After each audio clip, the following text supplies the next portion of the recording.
Hi friends, welcome to our channel. Brahmamudi serial next ఎపిసోడ్లో ఏం జరగబోతోందో ఈ వీడియోలో చూసి తెలుసుకుందాం. సేటు చేత అసలు నిజం చెప్పించిన కావ్య అసలేం జరిగింది అని తెలుసుకోవడానికి ఈ వీడియోని స్కిప్ చేయకుండా ఎండ్ వరకు చూసేయండి. కావ్య తన పని పూర్తి చేసుకొని ఆఫీస్ నుంచి ఇంటికి తిరిగి వస్తుంది. ఇంటికి రాగానే హాల్లో అందరూ ఉంటారు. సేటు కూడా వచ్చి ఉంటాడు.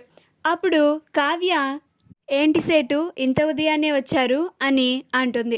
అప్పుడు స్వప్న, సేటు తన చేసిన తప్పుని ఒప్పుకోవడానికి వచ్చాడు కావ్య అని అంటుంది. అప్పుడు కావ్య, ఏంటక్క నువ్వు చెప్పేది అని అంటుంది.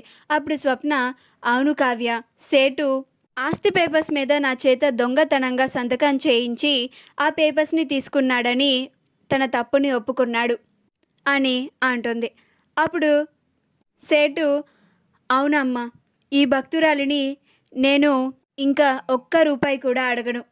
నేను ఈ భక్తురాలిని ఏమన్నా అంటే ఆ మాత నన్ను త్రిశూలంతో పొడిచి చంపేస్తుంది అని అంటాడు. అప్పుడు కావ్య, ఏ మాత అని అంటుంది. అప్పుడు సేటు, మాతాది కాళీమాత అని అంటాడు. అప్పుడు కావ్య, అసలు నీ చేత ఈ తప్పు ఎవరు చేయించారు సేటు అని అంటుంది. అప్పుడు సేటు, నా చేత ఈ పని ఎవరు చేయించలేదమ్మా, నేనే ఆస్తి పేపర్స్ని ఆస్తులని కట్టేయడానికి ఇలాంటి పనులన్నీ చేస్తూ ఉంటాను అని అంటాడు. అప్పుడు కావ్య ఆ మాట నమ్మదు.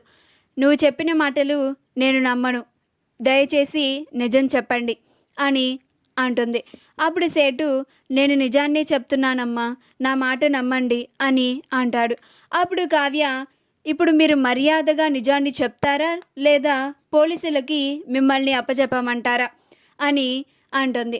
అప్పుడు ఆ సేటు, అమ్మ, అంత పని చేయకండి, నేనేదో చిన్న వడ్డీ వ్యాపారం చేసుకొని బతుకుతూ ఉండేవాడిని, నన్ను కష్టాలు పాలు చేయకండి, నేను నా తప్పుని ఒప్పుకున్నాను కదా, నా దగ్గర ఉన్న ఆస్తి పేపర్స్ని కూడా ఆ మేడంకి ఇచ్చేశాను, ప్లీజ్ దయచేసి నన్ను వదిలేయండి అని అంటాడు.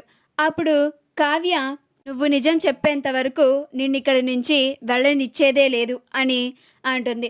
అప్పుడు రుద్రాణి, ఇదేంటి కావ్య, ఇప్పుడు వీడి చేత అసలు నిజం చెప్పిస్తుందా ఏంటి, వీడు నిజం చెప్పేదాకా అసలు వాడిని వదిలిపెట్టేలానే లేదే అని టెన్షన్ పడుతూ ఉంటుంది. రాహుల్ కూడా టెన్షన్ పడుతూ ఉంటాడు.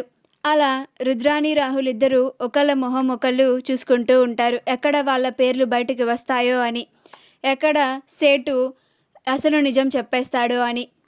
సేటు సైలెంట్గా ఉండేసరికి అప్పుడు కావ్య, ఇంకా లాభం లేదు, నేను పోలీసులకి కాల్ చేస్తాను అని అంటుంది.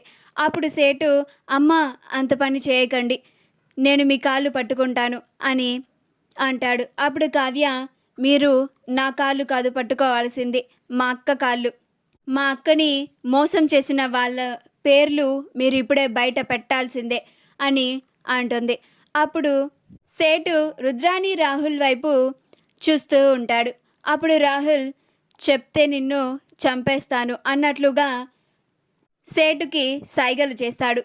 అప్పుడు రుద్రాణి కూడా చెప్పద్దు అని సేటుకి సైగలు చేస్తుంది.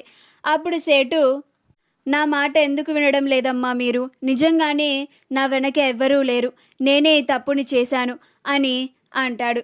మా వీడియో కనుక మీకు నచ్చినట్లయితే లైక్ చేయండి, షేర్ చేయండి, మా ఛానల్ని సబ్స్క్రైబ్ చేసుకోండి, పక్కనే ఉన్న బెల్ ఐకాన్ని క్లిక్ చేయడం మాత్రం మర్చిపోకండి.